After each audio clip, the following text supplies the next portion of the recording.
Stalingrad, hiver 1942. Ce qui était autrefois une ville soviétique industrielle et animée au bord de la Volga s'est transformé en un cimetière de décombres, de cadavres gelés et de cendres. Avant le siège, les enfants jouaient parmi les tramways, les mères cuisaient du pain noir dans les cuisines des ouvriers et les chats erraient librement dans les rues pavées. Mais tout a changé lorsque la Luftwaffe a réduit des quartiers entiers en poussière. Les civils n'ont pas été évacués, ils sont devenus des constructeurs de tranchées, des transporteurs de munitions et finalement des victimes. Les soldats soviétiques se transformèrent en tireurs d'élite redoutables traqués parmi les ruines. Les enfants orphelins du 13e régiment, incapables de porter un fusil, défendirent les maisons jusqu'à la mort. Du côté allemand, les hommes de la 6e armée pourrissaient de froid et de faim, piégés sans ravitaillement, se nourrissant de rats, de cuir et, dans le pire des cas, de restes humains. Pavlov et ses hommes résistèrent plus de 60 jours dans une maison en ruine. Paulus, Schmidt et Seydlitz-Kurzbach scellèrent leur sort par une reddition qui déclencha la haine de leur père. Quand le destin nous rattrape, la vie à Stalingrad quelques mois avant l'attentat.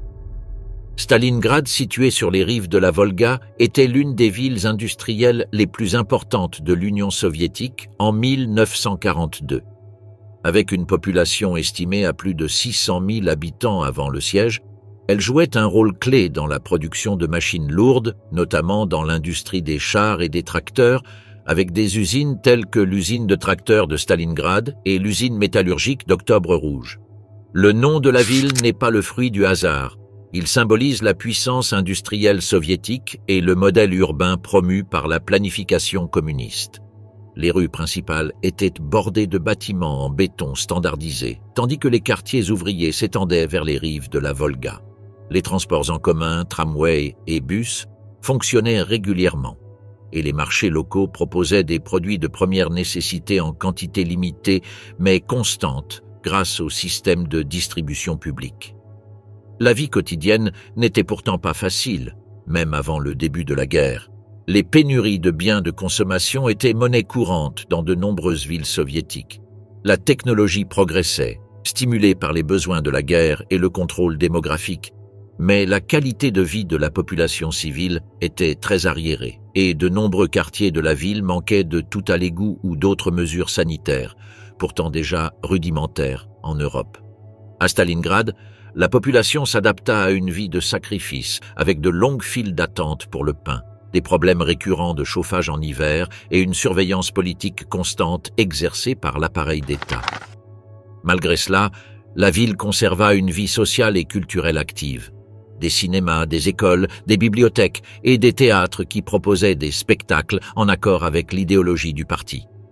Avec le déclenchement de la guerre en juin 1941, suite au lancement de l'opération Barbarossa, la perception du danger s'est progressivement accrue.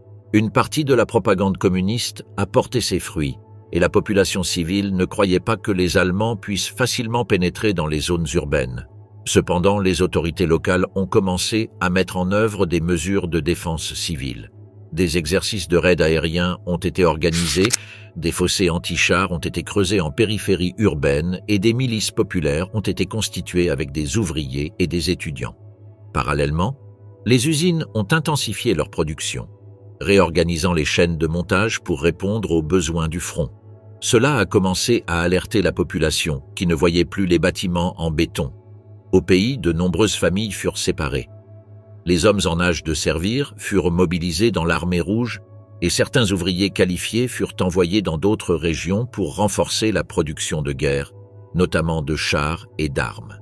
Les femmes jouèrent un rôle central dans le travail industriel, tandis que les adolescents furent appelés à participer à des tâches auxiliaires, telles que la surveillance anti-aérienne, les services de messagerie et les premiers secours. Dans les mois précédant l'attaque allemande, la ville commença à accueillir un afflux constant de réfugiés venus de l'Ouest, fuyant l'avancée ennemie. Cet afflux massif submergea les ressources disponibles. Les hôpitaux furent saturés, les logements furent partagés entre plusieurs familles et la nourriture se fit plus rare. En juillet 1942, l'avancée de la 6e armée allemande, commandée par le général Friedrich Paulus, commença à s'approcher dangereusement de Stalingrad. La stratégie de Staline semblait alors vouée à l'échec, incapable d'endiguer l'avancée des plus de 2 millions de soldats de la Wehrmacht qui marchaient vers l'Est. La Luftwaffe intensifia ses missions de reconnaissance, signe évident que la ville deviendrait une cible directe. Cependant, l'évacuation de la population civile fut retardée et limitée, la priorité étant donnée à l'extraction des machines et du personnel technique essentiel, ce qui eut un coût politique et moral considérable pour l'armée rouge. Des milliers de civils, principalement des femmes, des personnes âgées et des enfants, furent bloqués dans la ville par choix ou par impossibilité logistique de fuir. Le 23 août 1942, Stalingrad fut soumise à un bombardement aérien massif qui marqua le début du siège. En une seule journée, plus de 40 000 personnes périrent et une grande partie de la ville fut réduite en cendres. Les réserves de nourriture furent détruites, les voies ferrées coupées et les hôpitaux bombardés sans distinction. Dès lors, Stalingrad cessa d'être une ville. Elle devint un champ de bataille urbain, un enchevêtrement de ruines où chaque mètre carré allait être ravagé par le feu et le sang. La population civile, déjà épuisée par les mois de privation précédents, allait désormais faire face au siège le plus brutal de l'histoire moderne. Stalingrad, ville ouverte, la prise de la ville industrielle soviétique par les Allemands. Après le chaos initial, les autorités lancèrent une évacuation massive de civils de l'autre côté de la Volga qui se poursuivit jusqu'à la mi-septembre. Même alors, les femmes, les enfants et les personnes âgées subirent un sort plus cruel que d'autres groupes de citoyens jugés plus utiles par l'État, tels que les soldats blessés et les hommes en âge d'être appelés, les ingénieurs et autres spécialistes, et surtout les responsables ou dirigeants du Parti communiste. Bien que les administrateurs municipaux aient par la suite tenté de donner l'impression d'une évacuation bien organisée et planifiée, les témoignages ont présenté une image différente de l'exode. Pour la plupart des soviétiques, il fut chaotique et terriblement coûteux en vies humaines. Les passages et les ponts étaient constamment bombardés et mitraillés par les pilotes de la Luftwaffe. Les soldats soviétiques arrivant de l'autre côté du fleuve étaient confrontés à un spectacle déchirant. Des foules de personnes désespérées amassées sur les ferries au milieu de leurs biens. Des cadavres dans l'eau et sur la rive. Des enfants hurlant et pleurant à la recherche de leurs parents. Des hommes disant au revoir à leur famille ou en état de choc total. Cependant, quitter Stalingrad ne représentait que la moitié de l'Odyssée. Au début, il n'y avait aucun centre d'accueil sur l'autre rive, et les gens étaient simplement abandonnés sur le sable, à la merci de l'ennemi, ou abandonnés à leur sort. La vue d'enfants affamés et désorientés mendiant du pain inquiétait les soldats se dirigeant vers la ville en flammes. La situation s'améliora quelque peu lorsque les autorités en prirent connaissance. Après avoir été témoins ou entendus des récits poignants de la traversée et de l'incertitude qui les attendait au-delà de la Volga, de nombreux habitants de Stalingrad décidèrent de ne pas quitter la ville. Les femmes avec de nombreux enfants ou celles qui s'occupaient de parents malades craignaient de quitter leur domicile, surtout avec l'arrivée de l'hiver. Les résidents les plus âgés succombaient souvent à une indifférence fataliste, tandis que d'autres rejetaient les rapports sur les atrocités allemandes, les jugeant exagérés. Face à la possibilité de mourir pendant ou après la traversée ou de résister au combat dans la ville, beaucoup optaient pour la seconde option. Il existait 3 autres voies de sortie de Stalingrad, presque aussi meurtrières que la traversée du fleuve. La route du sud menait à des zones inoccupées où les ressources étaient inexistantes et où seuls subsistaient des voyous ou des collaborateurs potentiels des Allemands. Les routes menant au nord et à l'ouest menaient directement à l'ennemi. Cependant, le déclenchement de combats de rue dans la ville bloqua ces sorties. À la mi-septembre, Stalingrad était devenu un vaste no man's land bordé de tranchées et de nids de mitrailleuses dans des bâtiments abandonnés et des ruines fumantes. Un mois plus tard, 6 des 7 quartiers étaient entièrement ou partiellement occupés par les Allemands. Les habitants restants s'installèrent dans les égouts et les caves de la ville, dont les principaux occupants étaient jusque-là les rats et autres vermines. Ils étaient désormais totalement à la merci des armées belligérantes, avec lesquelles ils partageaient fréquemment leur espace de vie, les soldats aux étages supérieurs, les civils au sous-sol.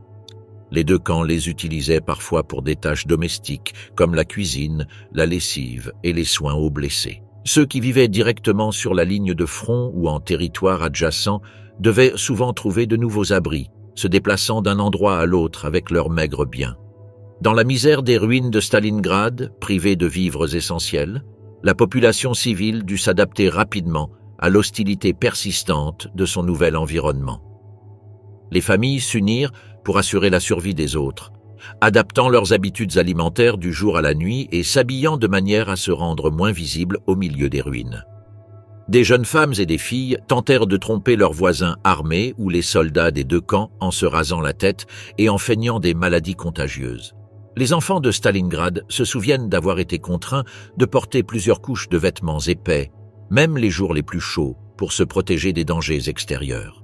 Le troc, la récupération et le pillage de tombes étaient des moyens courants de se vêtir, même si certains considéraient comme irrespectueux de déshabiller les cadavres jonchant les rues et les bâtiments de la ville incendiés. Bien que trouver un abri solide et des vêtements adéquats fût une tâche difficile en soi, se procurer de la nourriture et surtout de l'eau devenait souvent une entreprise extrêmement dangereuse. La soif, selon ceux qui étaient restés à Stalingrad, était bien plus difficile à supporter que la faim. Mais se procurer de l'eau comportait de graves risques et pouvait s'avérer mortel. Le système d'approvisionnement en eau étant détruit, les habitants s'en approvisionnaient aux puits, aux sources ou directement dans la Volga. Il fallait parfois patauger sur plusieurs kilomètres sous les bombardements pour atteindre la source la plus proche, souvent contaminée par de l'huile de machine, du sang ou des cadavres. Se procurer de la nourriture pouvait s'avérer tout aussi mortel. L'approvisionnement en nourriture à Stalingrad était difficile avant le début de la bataille en raison du nombre croissant de réfugiés des faubourgs. L'évacuation des céréales, de la farine et du bétail a encore réduit les réserves, et des bandes de pillards ont emporté une grande partie de ce qui restait après les bombardements de fin août. Désormais, tout ce qui était comestible était considéré comme propre à la consommation. Herbes, baies, petits rongeurs, articles de cuir, colle d'amidon, et même l'argile et le limon de rivière. Les familles vivant dans les zones de combat organisaient des expéditions de cueillette, parfois pendant des jours. Tous ne parvenaient pas à revenir. Les céréales étaient la principale source de nourriture. On les récupérait dans des barges coulées, dans les épaves de wagons ou on les volait dans l'élévateur à grains qui tomba finalement aux mains des Allemands fin septembre. Des civils affamés risquaient leur vie pour s'en emparer. Les principaux voleurs étaient les enfants, moins susceptibles d'être pris pour cible en raison de leur petite taille et de leur agilité. Les deux armées observèrent un nombre incroyable de jeunes errant dans les rues de Stalingrad. La cueillette et la mendicité étaient leurs principales préoccupations.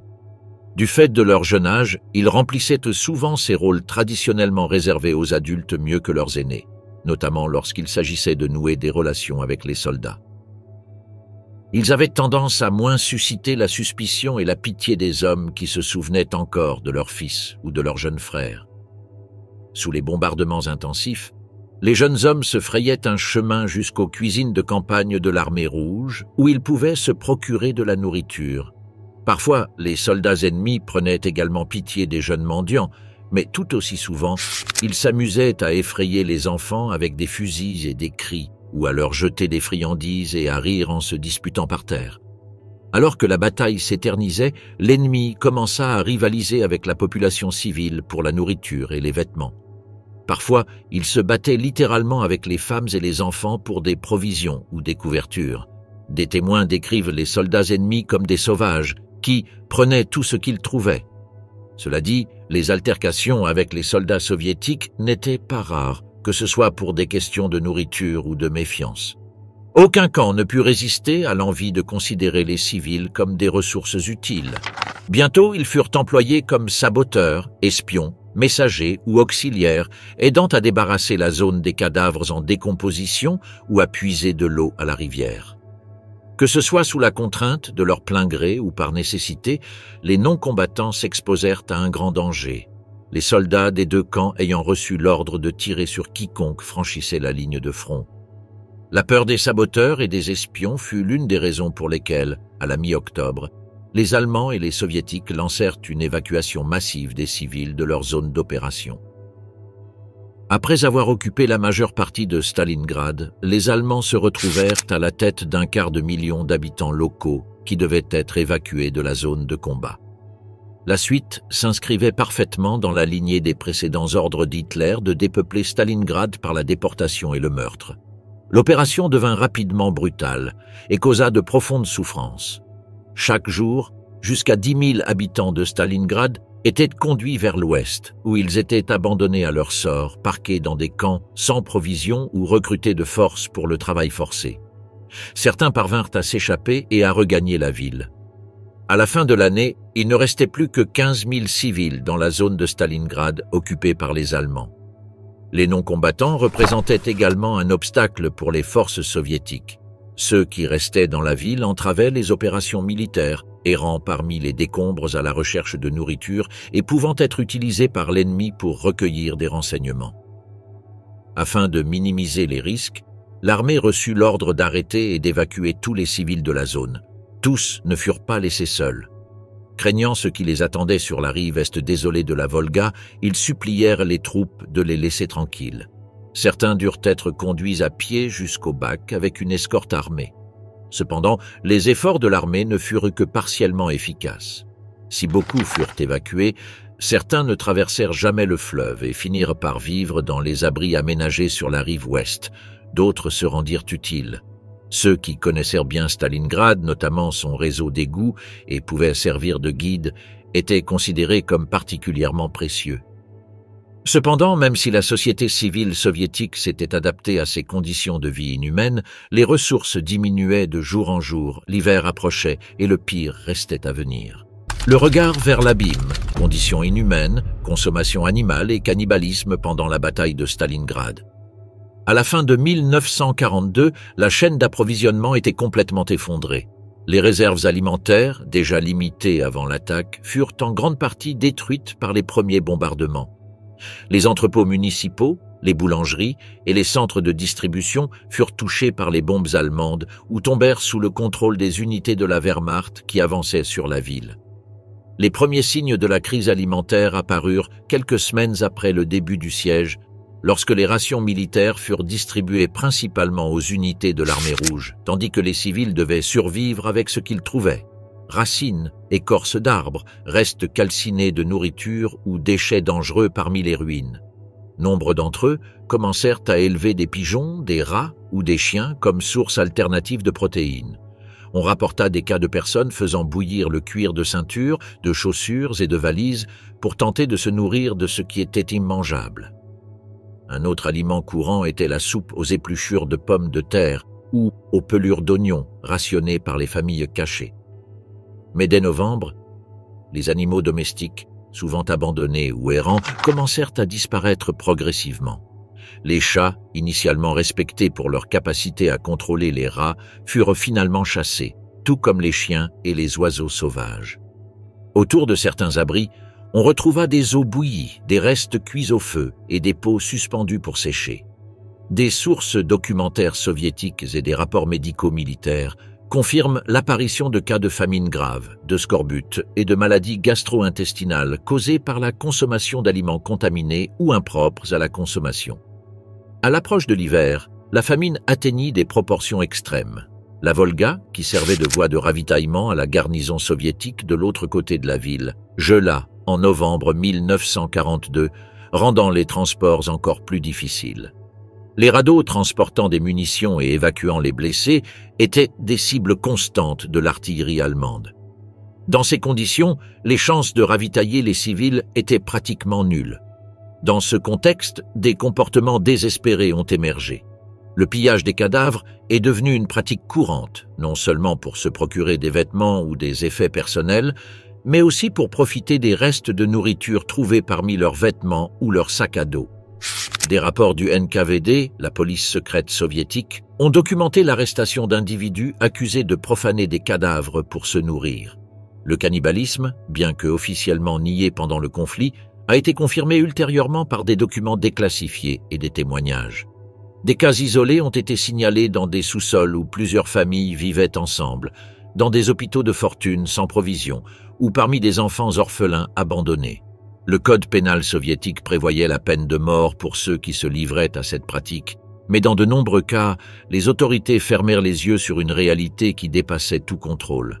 Parallèlement, la structure sociale commença à se déliter.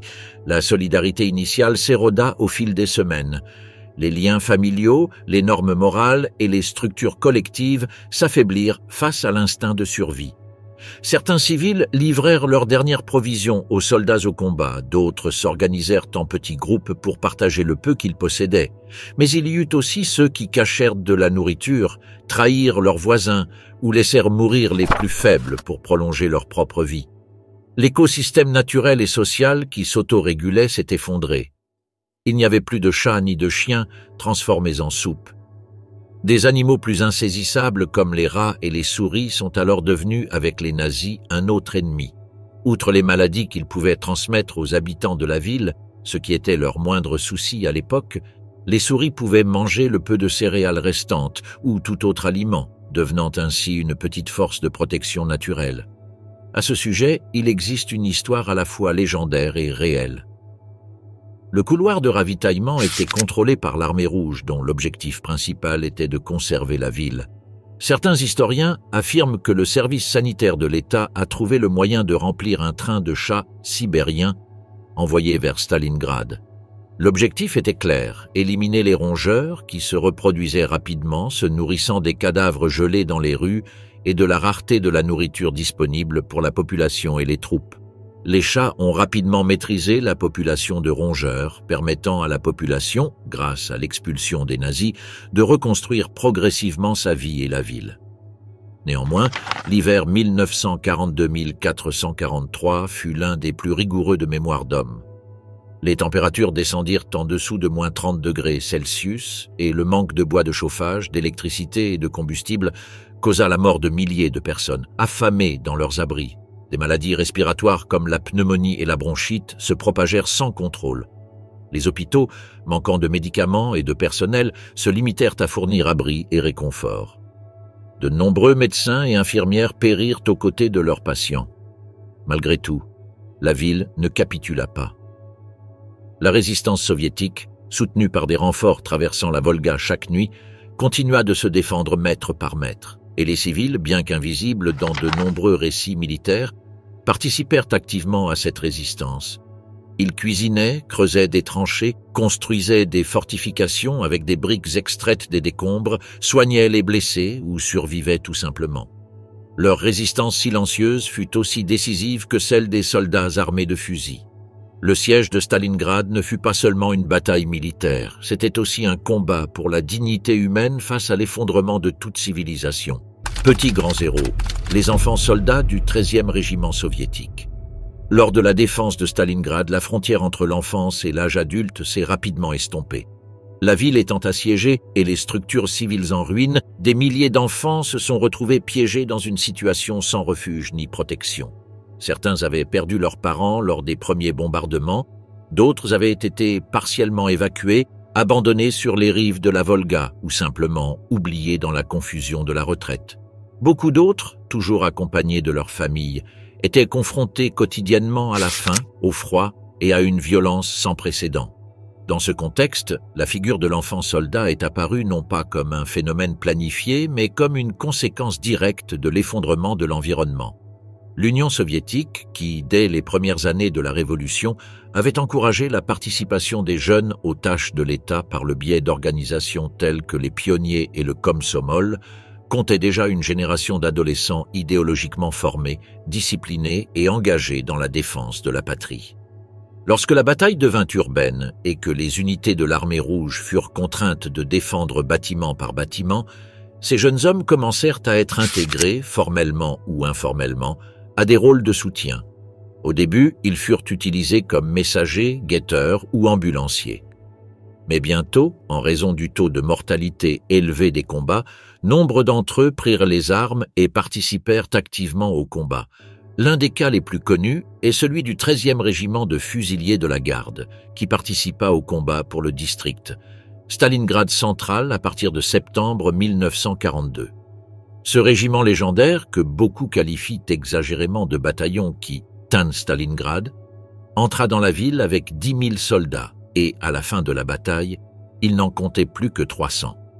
Face aux pertes, les officiers du 13e régiment commencèrent à recruter les adolescents de la ville. Nombre d'entre eux, certains âgés de 14 ou 15 ans seulement, recrutés de manière improvisée, volontairement ou par nécessité, rejoignirent leur rang.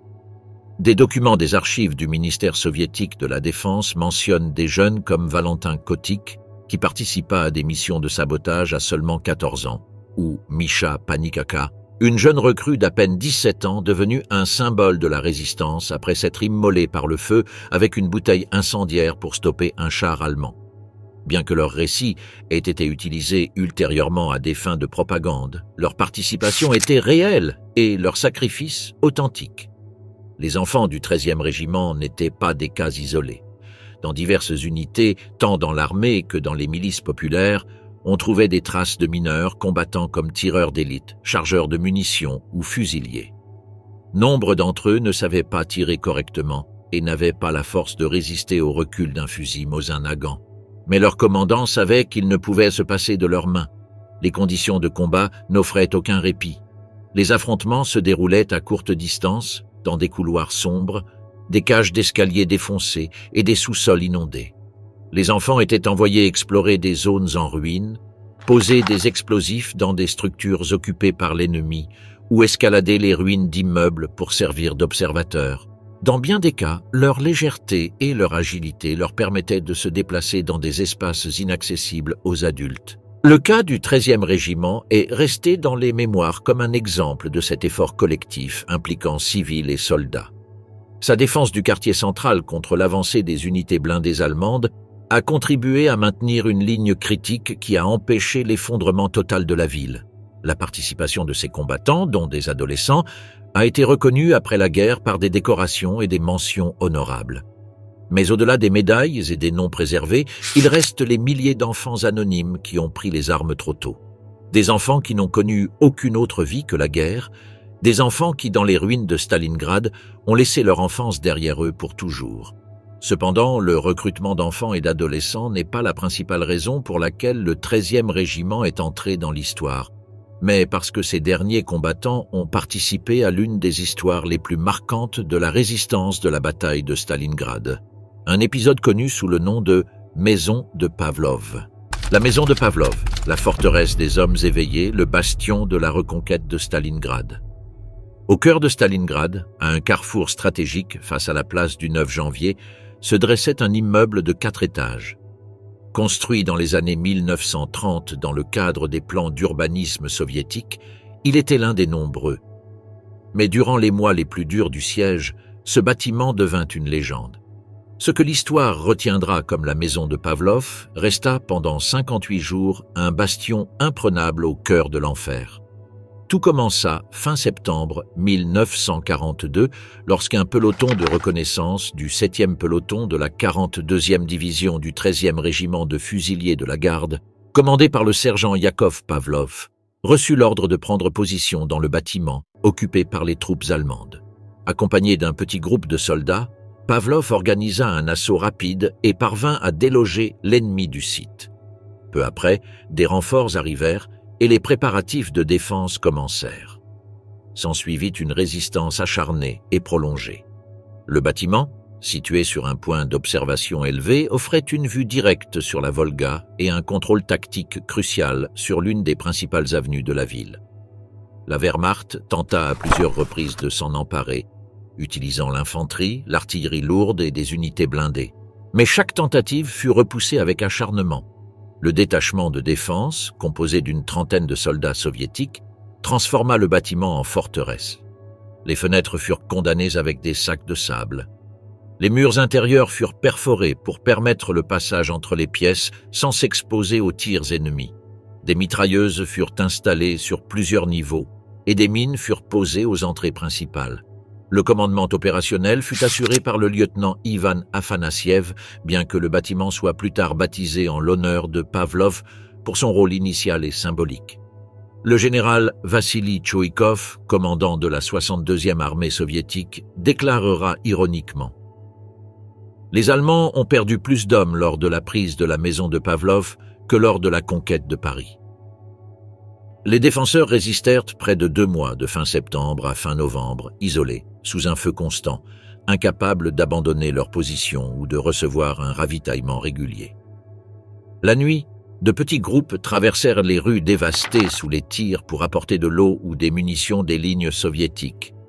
Les conditions à l'intérieur du bâtiment étaient inhumaines, absence de chauffage, froid extrême, faim constante et menace constante d'effondrement des structures sous les bombardements. Le groupe parvint à survivre grâce à la discipline, à une préparation avancée et à une organisation à toute épreuve. Les gardes étaient assurés 24 heures sur 24. Personne ne dormait profondément. Ceux qui dormaient le faisaient avec un fusil entre les jambes. C'étaient les hommes éveillés, une unité où la vigilance était plus importante que le repos et où la vie elle-même dépendait de la capacité à ne jamais baisser la garde.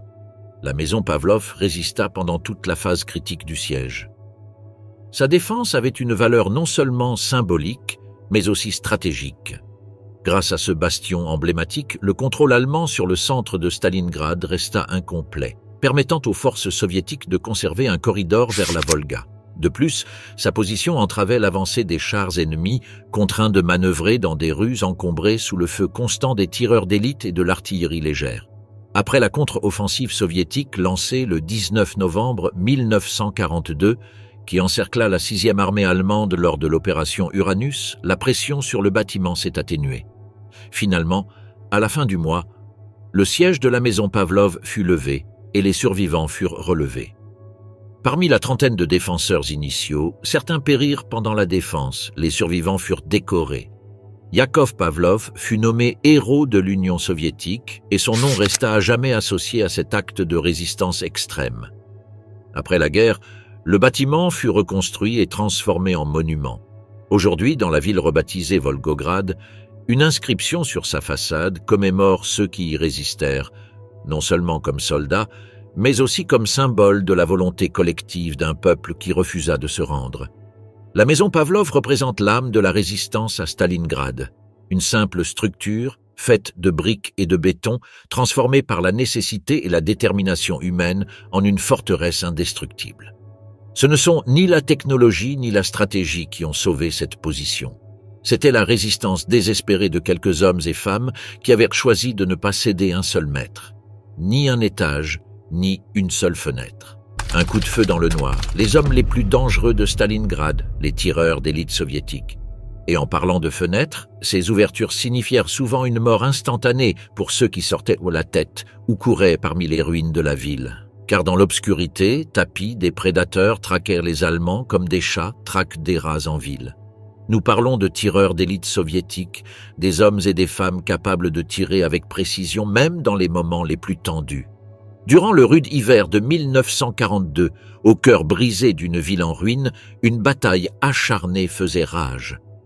Stalingrad, dévoré par le feu et les bombes, n'était plus une ville. C'était un champ de bataille, une prison de décombres gelés et de murs calcinés, où chaque recoin pouvait signifier la fin. Dans ce paysage de désespoir où l'homme fusionnait avec la pierre pour survivre, les tireurs d'élite soviétiques apparaissaient comme des ombres mortelles, invisibles et patients, gardiens cachés d'une ville assiégée. Tandis que les armées s'affrontaient dans un combat au corps à corps brutal, elles menaient une guerre silencieuse, avec des regards et des respirations retenues, où un seul coup de feu décidait du sort. Ce n'étaient ni des soldats privilégiés, ni des combattants d'élite.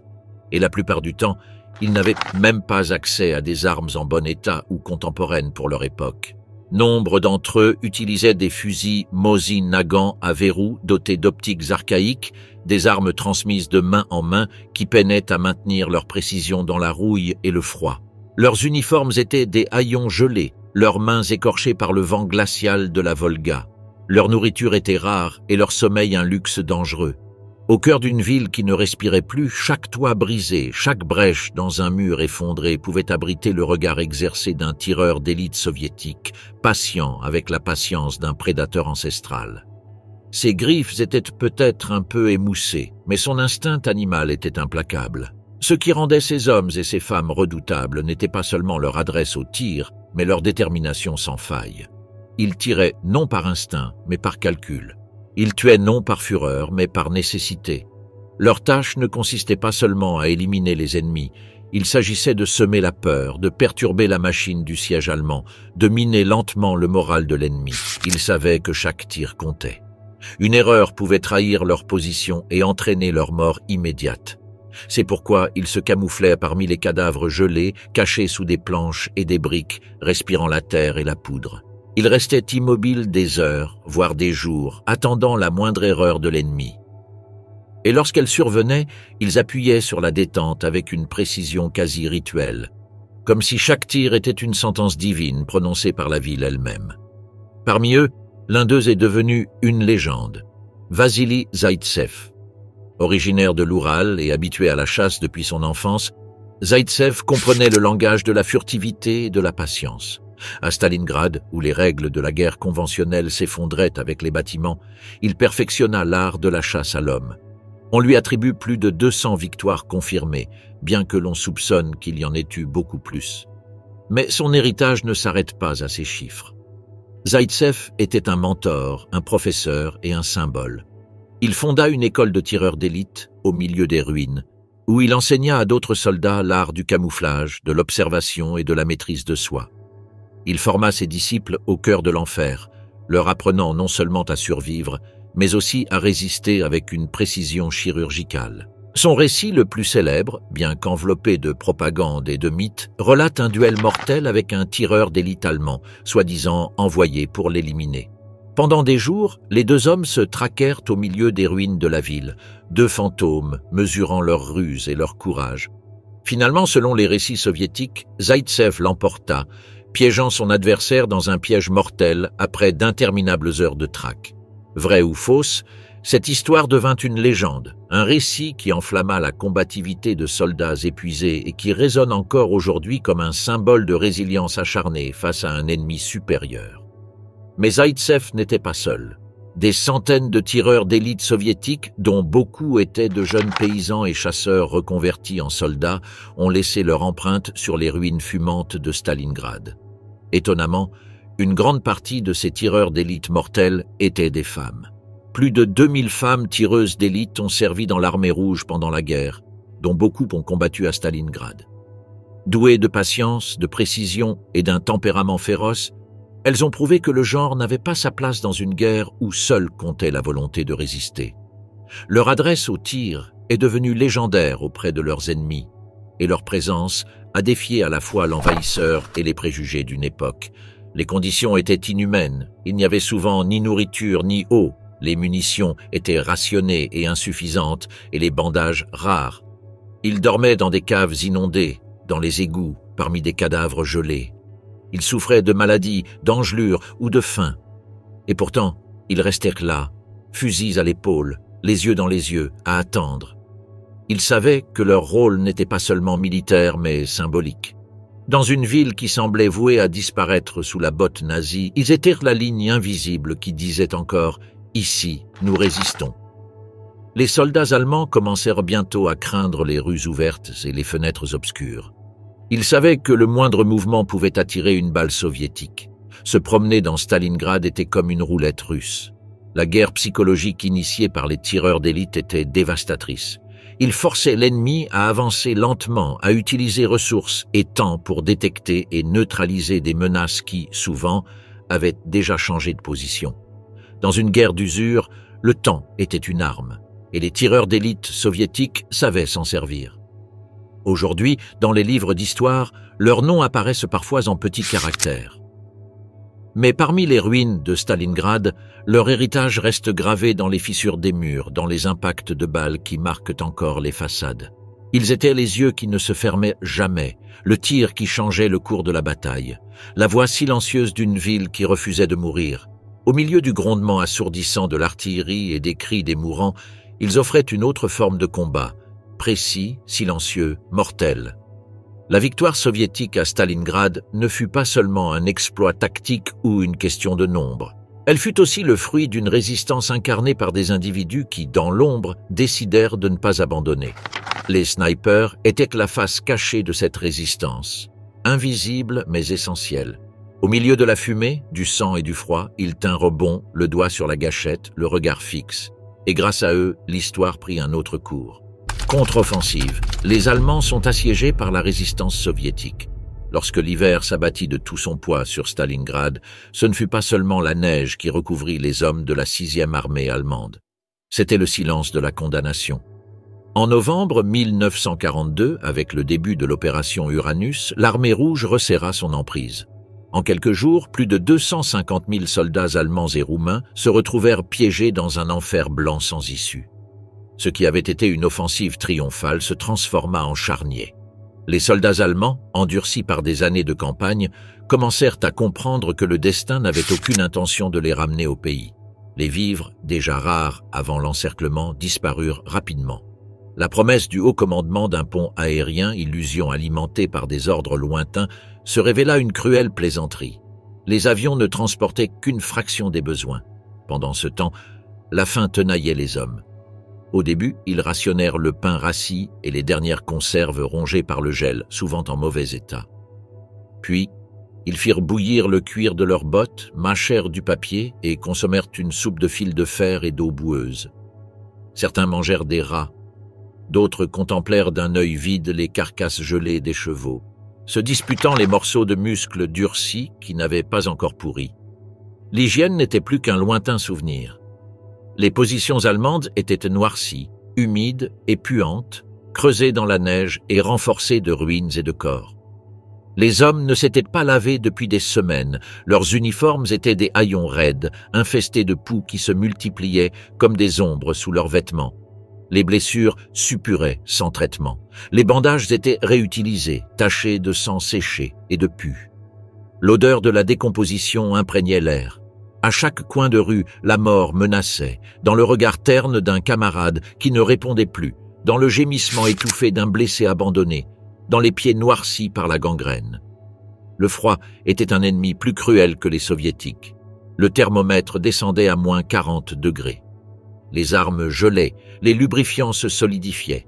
Des doigts se cassaient en essayant de charger un fusil. Des soldats mouraient dans leur sommeil, enveloppés dans des couvertures qui ne leur procuraient plus de chaleur. Ils restaient figés, immobiles comme des statues de glace, les yeux ouverts, comme s'ils attendaient des ordres qui ne viendraient jamais.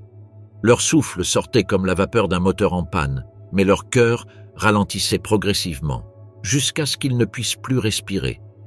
La dysenterie, la fièvre typhoïde et la pneumonie se répandirent sans contrôle. Les hôpitaux de fortune étaient des salles d'agonie, où les médecins, faute de matériel, pouvaient à peine voir. La morphine fut bientôt épuisée, les cris des amputés étaient incessants, jusqu'à ce qu'ils meurent de fatigue. De nombreux soldats supplièrent leurs camarades de les abattre. Certains obéirent, d'autres s'éloignèrent sans réagir, marchant simplement car ils ne supportaient plus la mort. Le moral s'effondra. La radio de la 6e armée continua de diffuser des phrases creuses, assurant que les secours étaient en route, que les hommes devaient résister. Mais les soldats savaient qu'ils étaient seuls. Ils scrutèrent le ciel, attendant des avions qui n'arrivaient jamais. Les messages du haut commandement furent accueillis avec un mélange de rires amers et de résignation. « Le Führer n'autorise pas la retraite », disait-il. L'impuissance se lisait dans les yeux des officiers. L'abandon se lisait sur les visages des soldats. Le suicide devint monnaie courante. Officiers et soldats se firent sauter la cervelle dans des abris semi-enterrés, laissant derrière eux des lettres non distribuées, écrites au crayon tremblant. Certains prièrent, d'autres gardèrent simplement le silence. Foi, devoir, honneur, des mots qui se dissolvaient dans l'air épais des bunkers comme la fumée d'un cigare à moitié fumé. Les lettres qu'ils écrivaient à leur famille étaient de pieux mensonges. Ils disaient des choses comme « Je vais bien, il fait froid, mais je tiens le coup, je reviens bientôt ». Mais au dos, sur des feuilles séparées qu'ils n'envoyèrent jamais, ils écrivaient leur dernière volonté, le nom d'un ami affamé, la trace d'une larme gelée. Pendant ce temps, les soviétiques se rapprochaient. Toute tentative de briser le blocus était repoussée par un feu dévastateur. Toute tentative d'évasion était punie de mort. Les lignes allemandes se rétrécirent, jusqu'à ce qu'il n'y ait plus de place pour fuir, plus de temps pour rêver au salut. Il ne restait plus qu'à attendre. Attendre la balle, l'explosion, l'effondrement du corps. Attendre la fin. Lorsque la 6e armée capitula enfin en février 1943, ce ne furent plus des soldats qui émergèrent des ruines. C'étaient des spectres, traînant les pieds parmi des amas de corps noircis. les yeux creux, le visage enfoncé, les côtes marquées comme des barres sous la peau. Des plus de 250 000 hommes encerclés, à peine une fraction reviendrait vivante des années plus tard des camps de prisonniers de guerre soviétiques. Stalingrad n'était pas seulement une défaite militaire, c'était le tombeau gelé du mythe de l'invincibilité allemande. Et dans ce tombeau, les soldats de la 6e armée laissèrent plus que leur vie. Ils y laissèrent leurs espoirs, leur humanité, leur mémoire. Ils moururent entourés de neige, de délabrement et de silence, non par manque de courage, mais par la certitude brutale qu'il n'y avait plus rien à combattre. Et l'âpreté de ce conflit atteignit son paroxysme, ironiquement, dans un lieu que les Allemands surnommèrent le Chaudron, le Kessel, le chaudron où a été cuite la fin de l'opération Barbarossa. Dans les vastes plaines glacées du sud de la Russie, où le vent lacéait la peau et la neige ensevelissait les rêves, se déroula l'une des tragédies les plus poignantes de la Seconde Guerre mondiale. Là, dans les ruines de Stalingrad, la 6e armée allemande était prise au piège d'un encerclement mortel que les soldats eux-mêmes appelaient Der Kessel, ou le chaudron. Un nom qui évoquait une chaleur torride, mais qui symbolisait en réalité le froid implacable, la faim insatiable et la mort omniprésente, selon les mots des Allemands. On est cuit ici. Tout commença en novembre 1942, lorsque l'armée rouge lança l'opération Uranus, une contre-offensive qui engloutit les forces allemandes dans une étreinte meurtrière. En quelques jours, plus de 250 000 soldats de l'Axe, dont des Allemands, des Roumains, des Italiens et des Hongrois, furent encerclés dans une zone dévastée par les combats. Les lignes de ravitaillement furent coupées et l'espoir d'un retrait ordonné s'évanouit. Le maréchal Friedrich Paulus, commandant de la 6e armée, demanda l'autorisation de briser l'encerclement et de se retirer. Mais depuis Berlin, Adolf Hitler ordonna la résistance à tout prix. La ville devait être tenue, non pour sa valeur stratégique, mais pour le symbolisme qu'elle représentait. Ainsi, les soldats, pris au piège du chaudron, devinrent les pions d'une obstination suicidaire. Le pont aérien promis par Hermann Göring se révéla illusoire. Au moins 700 tonnes de provisions étaient nécessaires quotidiennement pour soutenir la 6e armée, mais en pratique, à peine 100 arrivèrent. Les blizzards, la domination aérienne soviétique et le manque d'avions adaptés rendirent le pont aérien insuffisant. Les soldats commencèrent à mourir de faim, consommant des rations minimales et se réservant de la viande de cheval dès que possible. Le froid devint un ennemi plus redoutable que l'armée rouge elle-même. Les températures descendirent jusqu'à moins 30 degrés Celsius, gelant armes et corps. Les soldats souffraient d'engelures et beaucoup choisissaient de s'automutiler pour être évacués, même si, le plus souvent, les blessés graves étaient abandonnés sur place, sans espoir de secours. Les maladies se propageaient sans contrôle. Dysenterie, typhus et autres maladies infectieuses décimèrent les troupes. Les hôpitaux de fortune étaient des lieux d'agonie, où les médecins, à court de fournitures et de médicaments, pouvaient à peine offrir du réconfort. L'odeur de la décomposition imprégnait l'air et la mort devenait une présence constante et inévitable. Pendant ce temps, les tentatives pour briser l'encerclement de l'extérieur échouèrent. L'opération Tempête d'hiver, menée par le maréchal Erich von Manstein, ne parvint pas à atteindre les forces encerclées. Les troupes soviétiques résistèrent farouchement, et la distance entre les sauveteurs et les assiégés, bien que courte en kilomètres, devint un gouffre infranchissable. À l'intérieur du chaudron, le moral s'effondra. Les lettres aux familles n'étaient que de pieux mensonges masquant le désespoir et la souffrance. Certains soldats se suicidèrent, incapables de supporter l'angoisse. D'autres s'abandonnèrent simplement au destin, attendant la balle qui mettrait fin à leur souffrance. Le 30 janvier 1943, Hitler promut Paulus au grade de maréchal, une promotion qui comportait l'ordre implicite de ne pas se rendre. Aucun maréchal allemand n'avait jamais été capturé vivant, et Paulus était censé se suicider plutôt que de tomber aux mains de l'ennemi. Mais le 31 janvier, Paulus se rendit à l'armée rouge, désobéissant à l'ordre de son Führer et devenant le premier maréchal allemand capturé vivant. Cette reddition ne mit pas fin aux souffrances. Les soldats capturés furent contraints de marcher dans la neige, ce qui devint la « marche de la mort ». Sous des températures extrêmes et sans nourriture ni abri, des dizaines de milliers de personnes périrent en chemin. Les survivants furent envoyés dans des camps de prisonniers de guerre où les conditions étaient tout aussi inhumaines. Sur plus de 90 000 prisonniers, seuls 6 000 environ retournèrent en Allemagne des années plus tard. La tragédie du Kessel de Stalingrad marqua un tournant dans la guerre. La défaite de la 6e armée marqua le début du déclin du Troisième Reich et démontra les limites de la machine de guerre nazie. Mais au-delà de ses implications stratégiques, le Kessel fut une catastrophe humaine, un rappel de la brutalité de la guerre et du prix incalculable de l'obéissance aveugle. Dans les ruines de Stalingrad, au milieu des décombres et des cadavres, le mythe de l'invincibilité allemande s'effondra. Le Kessel devint le symbole de la résilience soviétique et de la folie d'une guerre qui fit des millions de victimes.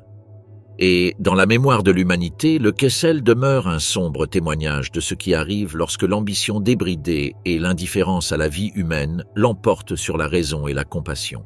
Ce qui saigne, c'est le dôme, le sort des généraux qui se sont rendus à Stalingrad. La 6e armée allemande, piégée à Stalingrad, n'était pas seulement un groupe de soldats condamnés par la faim et le froid. C'était aussi l'étape finale d'un drame interne entre généraux confrontés non seulement à l'ennemi extérieur, mais aussi à leur propre conscience, à une loyauté aveugle et au poids écrasant de décisions impossibles.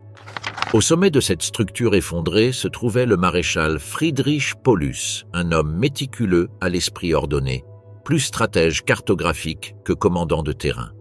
C'était un officier discipliné, formé à la logique de l'état-major prussien, qui faisait aveuglément confiance à la hiérarchie et aux ordres de Berlin. Mais à Stalingrad, cette structure devint une prison morale.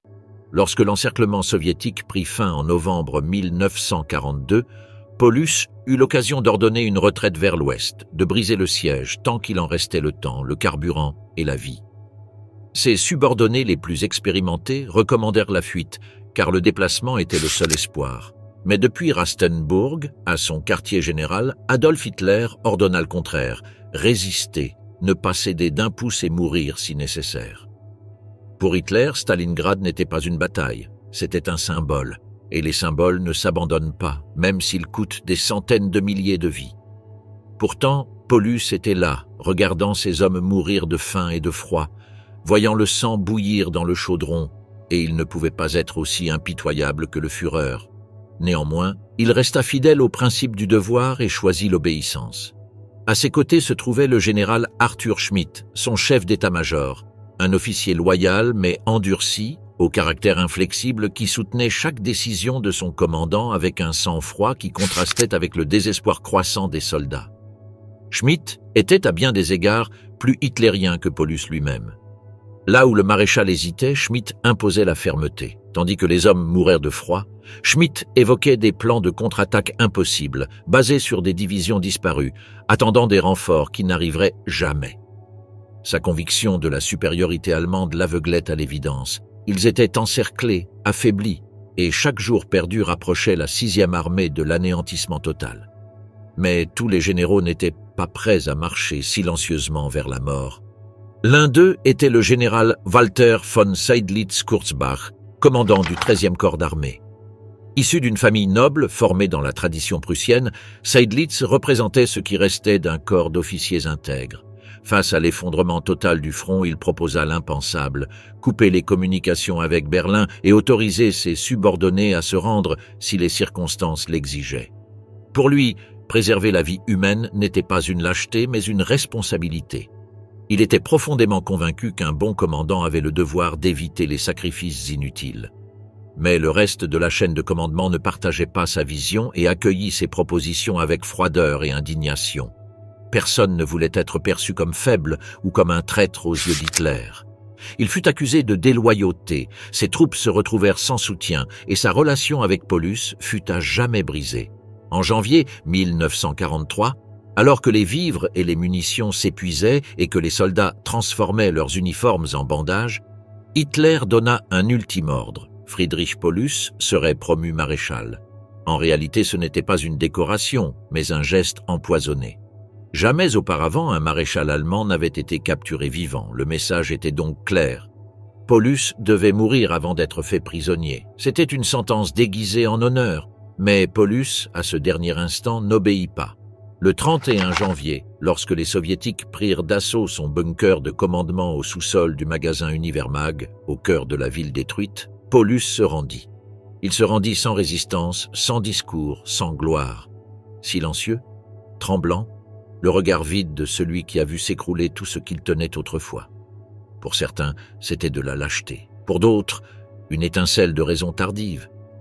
Arthur Schmitt fut également capturé à ses côtés, toujours convaincu que tout cela était une erreur, refusant toujours l'inévitable.